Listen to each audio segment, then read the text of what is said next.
Board exam की diagram series में आपका स्वागत है और आज के इस वीडियो में हम लोग बात करने वाले हैं मानव मादा जनन तंत्र के बारे में।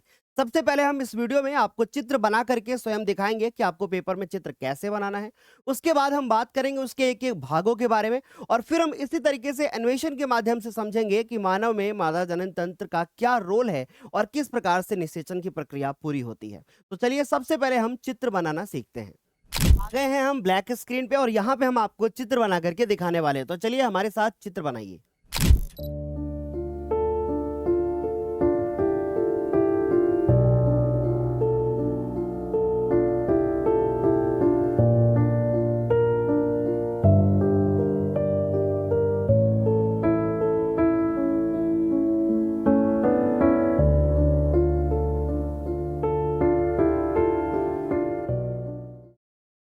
अब हम समझते हैं कि भाई इसके कौन-कौन से भाग हैं जो हमें पेपर के लिए इनका नामकरण करना पड़ेगा। तो सबसे पहले अगर हम बात करें तो ये कहलाता है हमारा अंडाशय और ये मानव में अगर हम मादा जनन तंत्र के बारे में बात करें तो यहीं पे क्या होता है, अंड का निर्माण होता है और इसे हम लोग बोलते हैं अंडाशय।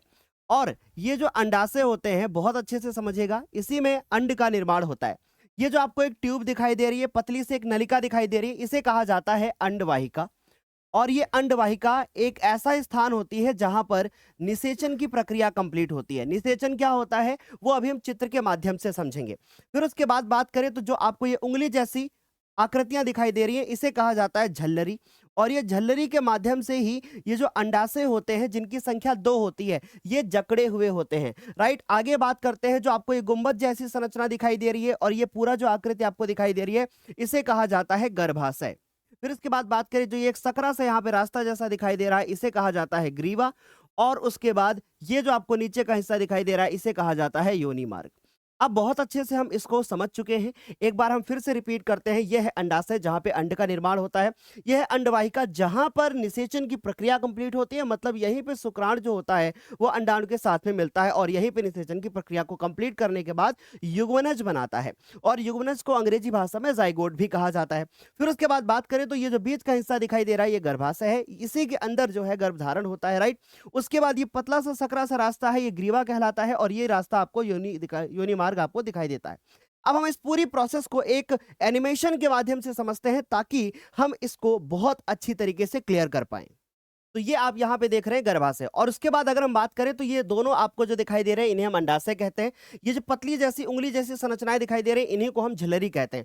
पूरी एक ट्यूब लाइक स्ट्रक्चर होती है, इसी को गर्भाशय कहा जाता है। अब आपने देखा कि अंडाशय से अंड का यहाँ पे निर्माण होने के बाद ये निकलता है और निकलने के बाद अभी यहाँ से आप देख रहे हैं कि योनि के रास्ते से यहाँ से शुक्राणु एंट्री मारते हैं। उसके बाद आपने देखा कि वहां पे निषेचन की प्रक्रिया कंप्लीट हुई। निषेचन की प्रक्रिया के बाद युग्मनज का निर्माण होता है जो कि आकर के इस गर्भ में स्थापित हो जाता है और 9 माह बाद एक शिशु का जन्म योनि मार्ग के रास्ते से हो जाता है। तो इस प्रकार से ये पूरी जो प्रोसेस थी वो हमने आपके साथ में एक्सप्लेन की और आप मुझे बताइएगा कि अगला लेक्चर आप किस टॉपिक पर चाहते हैं। तो आज के लिए फिर इतना ही और कमेंट करके जरूर बताइएगा कि अगला टॉपिक आप कौन से चित्र पर चाहते हैं।